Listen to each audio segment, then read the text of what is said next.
Bueno, ¿qué pasaría si de pronto descubriéramos que esa obsesión por leer gráficos financieros es la raíz del problema? O sea, esa misma idea que te venden en la gran mayoría de los cursos de inversión, ¿verdad? Exacto, esa misma. ¿Qué tal si esa es exactamente la razón por la que tantas personas terminan perdiendo su capital?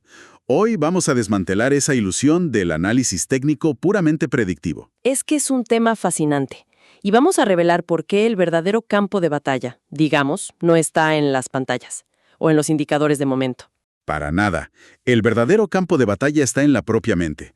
Y pues la misión en este análisis profundo de hoy es extraer ese código mental necesario para sobrevivir en los mercados. Sí, y para lograrlo, vamos a examinar una entrevista súper reveladora con el veterano trader Wagner y también esos conceptos financieros de largo plazo que expone el autor Michael Sincere. Así es.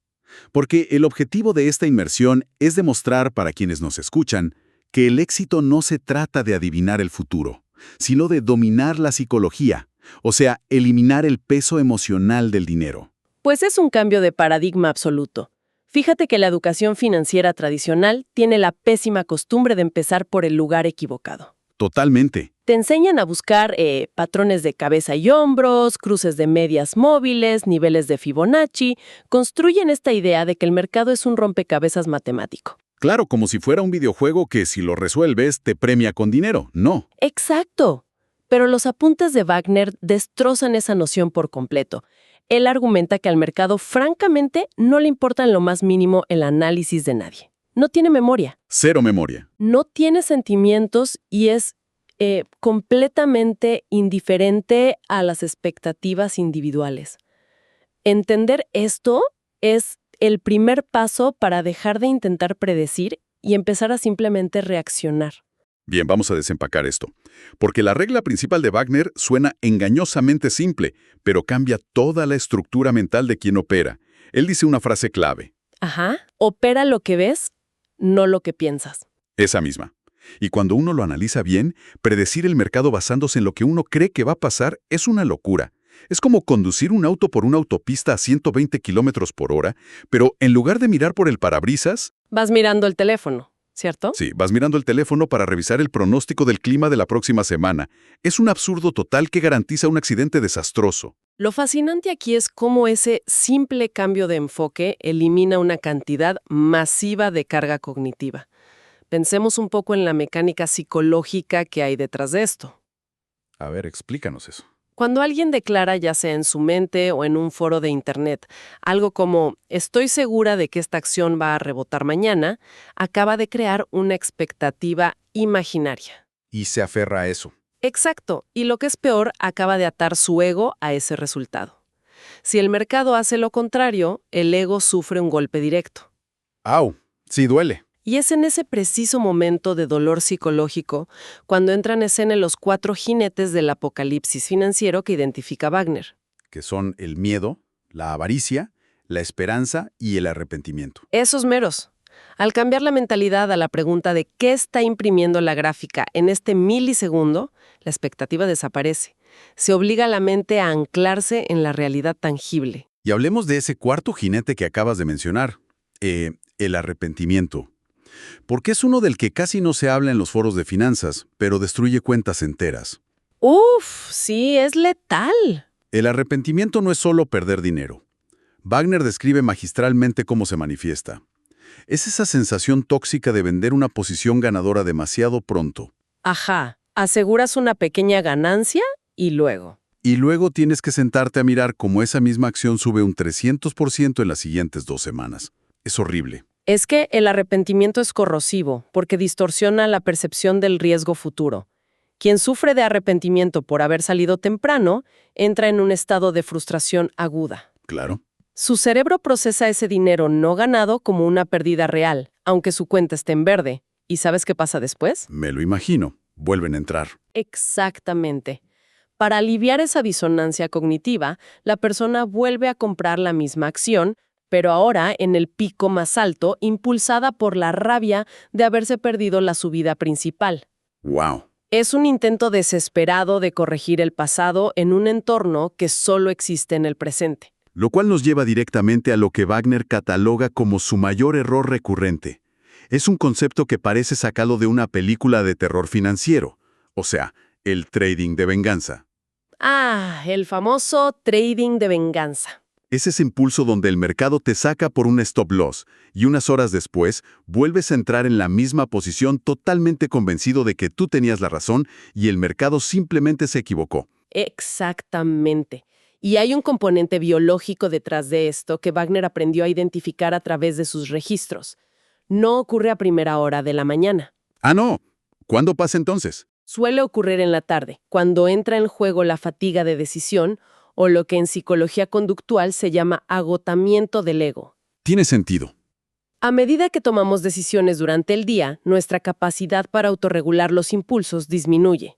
El filtro de la lógica se debilita bastante, y ahí es cuando el trader herido, con el ego agotado, intenta castigar a un mercado que ni siquiera sabe que existe. Pero bueno, Wagner tiene una herramienta muy específica para evitar caer en esa trampa vespertina, ¿verdad? Así es una regla de oro.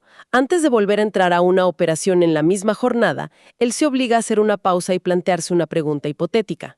¿Cuál es la pregunta? Se dice a sí mismo, si yo acabara de encender la computadora, no tuviera ninguna historia previa con esta acción hoy y simplemente viera esta gráfica en este momento exacto, ¿tomaría esta entrada? ¡Wow! Es brillante. Sí, porque si la respuesta es no, entonces queda expuesto que la motivación es pura venganza.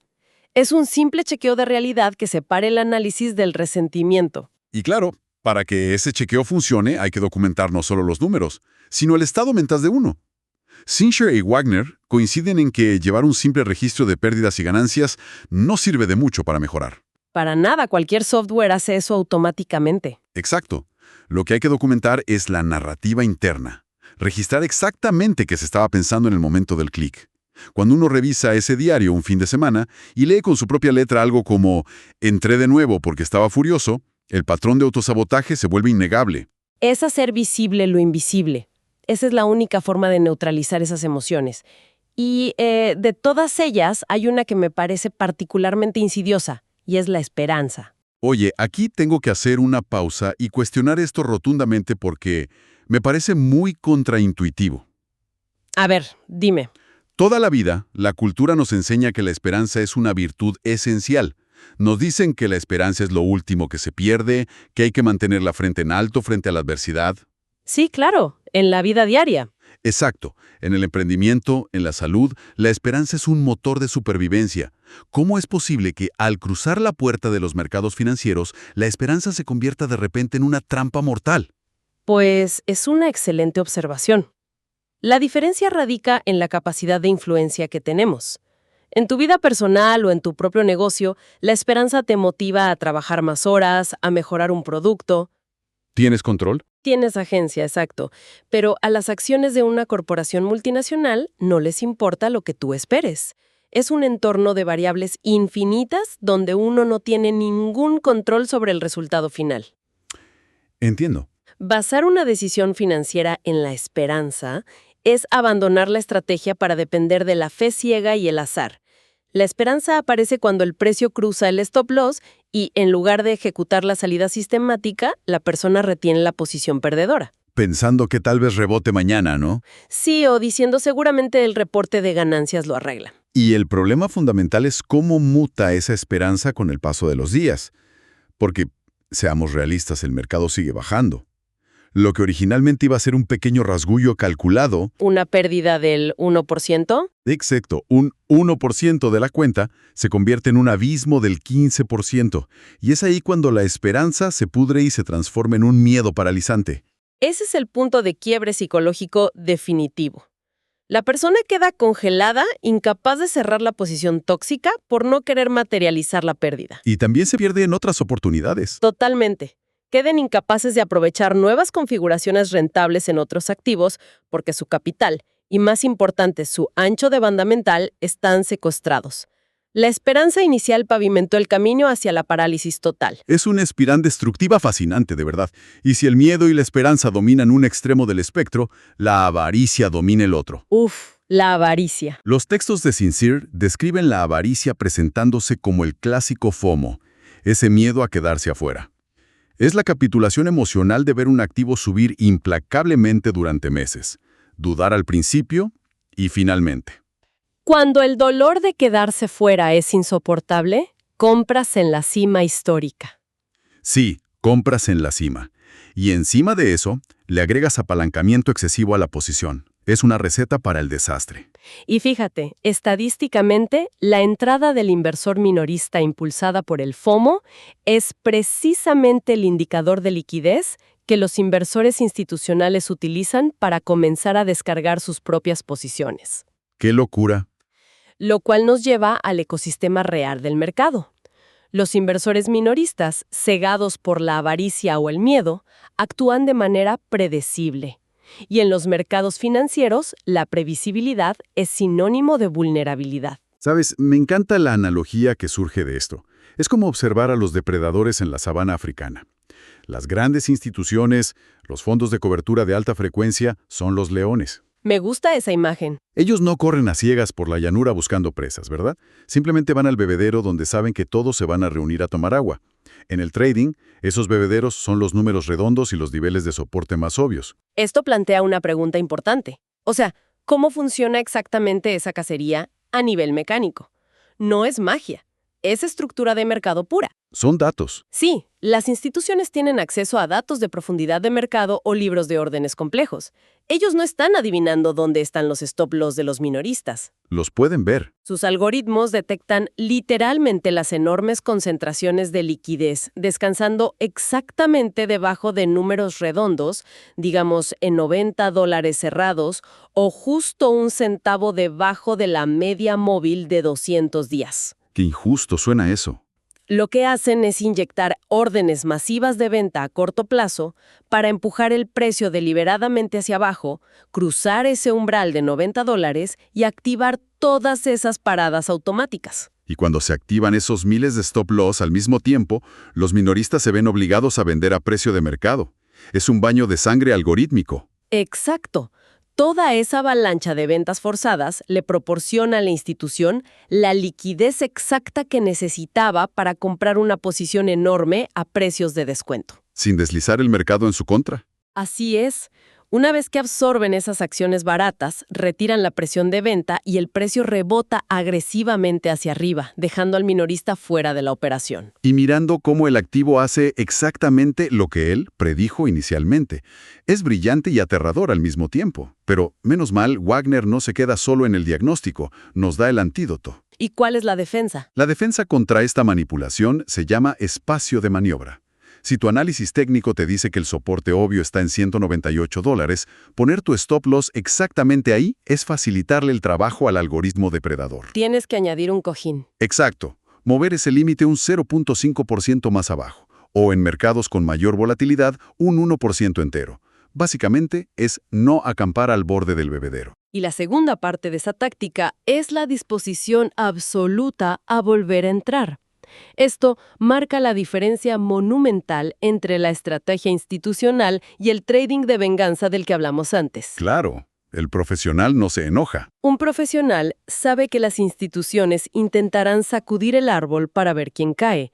Si te sacan con una pérdida diminuta durante una de estas barridas de liquidez, no te enojas, simplemente reevalúas. Y si todo sigue bien, entras de nuevo. ¿Sí? Si la configuración original sigue intacta después de la barrida, vuelves a entrar, aprovechando el impulso que la propia institución acaba de crear. Usas la manipulación del depredador como tu propio vehículo. Entonces, ¿qué significa todo esto a nivel de ejecución diaria? Hemos cubierto la teoría pura, los mecanismos del miedo, la manipulación de los libros de órdenes. Pero, seamos sinceros, la autoconciencia por sí sola es inútil. Sí, saber que estás experimentando avaricia no detiene a tu dedo de hacer clic en el botón de compra. Por eso Wagner es tan dogmático respecto a crear herramientas mecánicas e inflexibles. Subraya la necesidad de un plan de trading físico y escrito. Nada de mantener las reglas en la cabeza. Porque bajo presión, el cerebro racionaliza cualquier excepción. Hay que externalizar la disciplina. El primer paso es admitir genuinamente que uno no puede ganarle al mercado a base de intelecto crudo. Es un golpe al ego. Las fuentes advierten que aquellos con egos inflados siempre son masacrados financieramente hasta que modifican su actitud. Solo cuando alcanzas esa humildad operativa, puedes implementar sistemas de responsabilidad externa que funcionen. Y hablando de sistemas externos, el concepto del socio de responsabilidad es oro puro. Y no tiene que ser un experto de Wall Street. Wagner cuenta cómo su propia esposa actúa como este socio. Esa parte me encantó. Sí, al final de la jornada ella nunca le pregunta cuánto dinero ganó o perdió, porque juzgar un día por el resultado monetario a corto plazo es fomentar resultados aleatorios. Entonces, ¿qué le pregunta? La única métrica de éxito, la única pregunta que le hace es, ¿seguiste tus reglas hoy? ¡Wow! Es una reestructuración profunda del sistema de recompensas del cerebro. Ganar dinero habiendo roto tus propias reglas es el peor resultado posible. Aunque suene raro. Es que refuerza neurológicamente un comportamiento imprudente que, estadísticamente, eventualmente liquidará tu cuenta. La verdadera victoria es la obediencia estricta al proceso. Sí, el proceso lo es todo. Y para mantener esa obediencia, cuando la pantalla parpadea en rojo y el estrés se dispara, las notas de Wagner proponen una intervención fisiológica directa, la técnica de respiración 5-5-5. Detengámonos ahí, porque esto suena a consejo genérico de mindfulness que ves en Internet. Pero sé que hay una mecánica biológica dura detrás. No se trata de encender incienso y meditar durante horas frente a las gráficas. En absoluto, es pura neurobiología aplicada a la supervivencia financiera.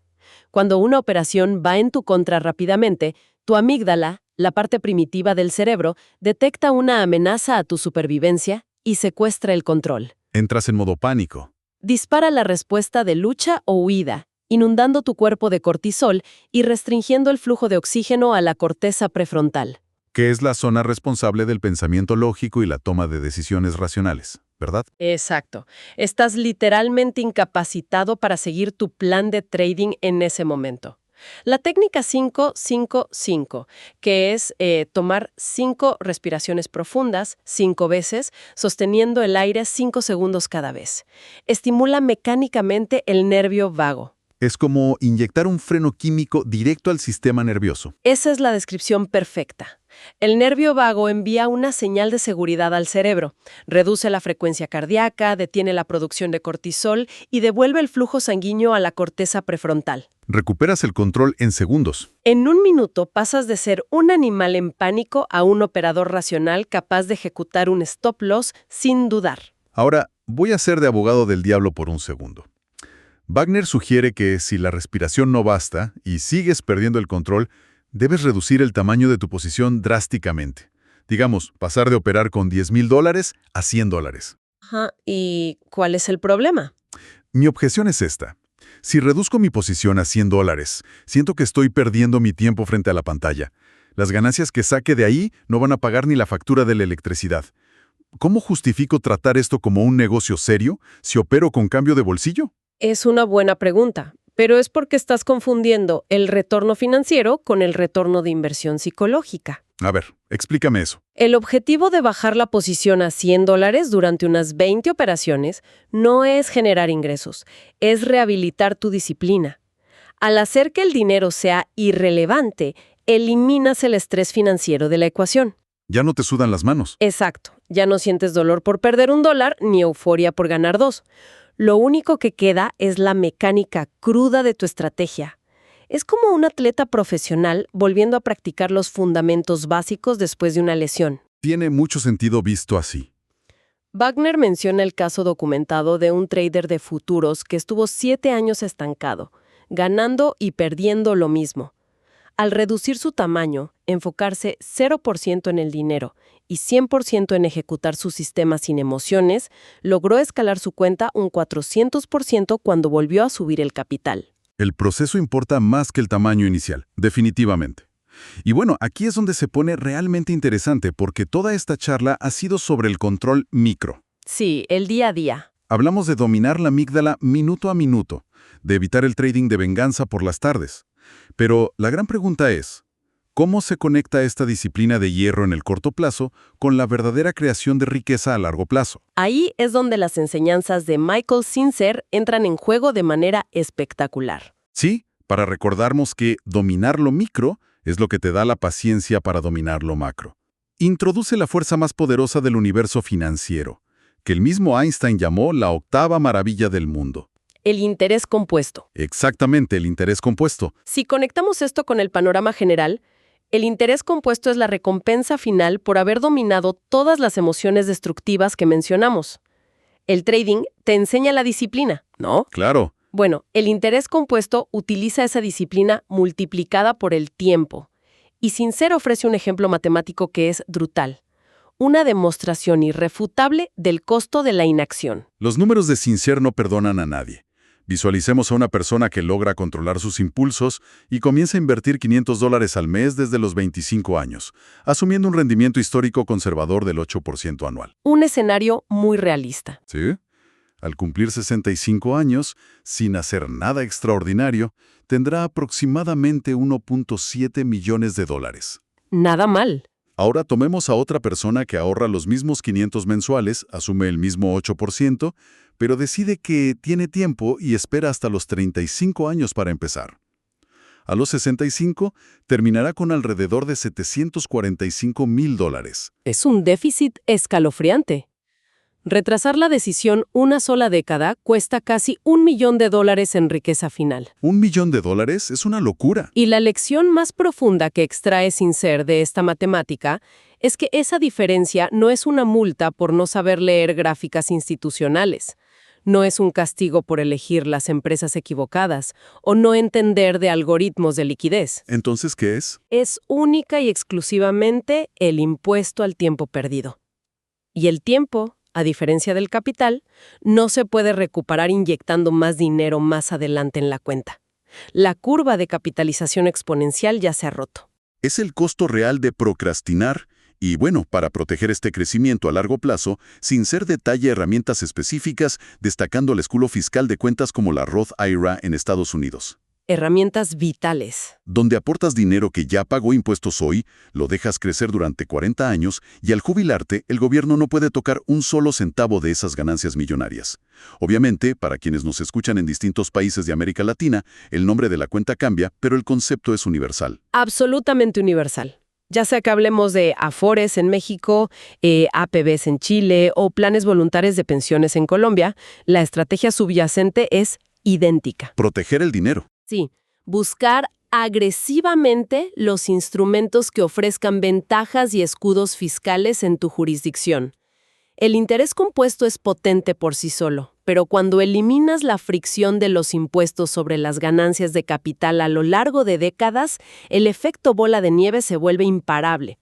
Es el verdadero secreto detrás del crecimiento patrimonial generacional. Es increíble cómo encajan todas las piezas. Hemos hecho un recorrido súper exhaustivo hoy. Para recapitular nuestra misión, creo que ha quedado claro que el campo de batalla real no está en las pantallas. Definitivamente no. Sobrevivir y prosperar exige dominar a esos jinetes emocionales de los que hablamos, el miedo paralizante, el arrepentimiento tóxico, la falsa esperanza y la avaricia ciega. Así es. Significa operar reaccionando a la realidad del precio, no a nuestras predicciones. Implica construir defensas mecánicas, como entender el comportamiento predatorio institucional, implementar el socio de responsabilidad y usar herramientas como la respiración 5-5-5 para mantener la razón al mando. Y la disciplina a largo plazo. Exacto. Y finalmente, usar esa disciplina estoica para dejar que el interés compuesto haga el trabajo pesado a lo largo de las décadas, protegiendo el capital de los impuestos siempre que sea posible. Pues al final del día, los mercados son simplemente un espejo masivo que refleja y amplifica las debilidades de la psicología humana. Nuestra mente no evolucionó para procesar pérdidas financieras abstractas, evolucionó para huir de leones en la sabana. Literalmente. Entender esa desconexión es el inicio de la maestría. Y eso me deja con una reflexión final basada en todo lo que hemos desentrañado sobre documentar nuestros pensamientos. A ver, cuéntanos. Si llevar un diario riguroso de nuestra narrativa interna expone de manera tan cruda que operamos financieramente motivados por el ego, la venganza o el arrepentimiento, ¿qué pasaría si aplicáramos ese mismo nivel de escrutinio fuera de los mercados? ¡Wow! ¿Nos obligaría a ver nuestras propias excusas en alta definición? Así es. El pensamiento que propongo para quienes nos han acompañado en este análisis es el siguiente. ¿Qué descubriríamos si hoy empezáramos a registrar los pensamientos detrás de las decisiones clave en nuestras carreras, relaciones o proyectos de vida? Una pregunta profunda. ¿Cuántas veces estamos tomando decisiones trascendentales basados puramente en lo que esperamos que cambie mágicamente en el futuro, en lugar de tener el valor de reaccionar objetivamente a la realidad que tenemos justo frente a nosotros?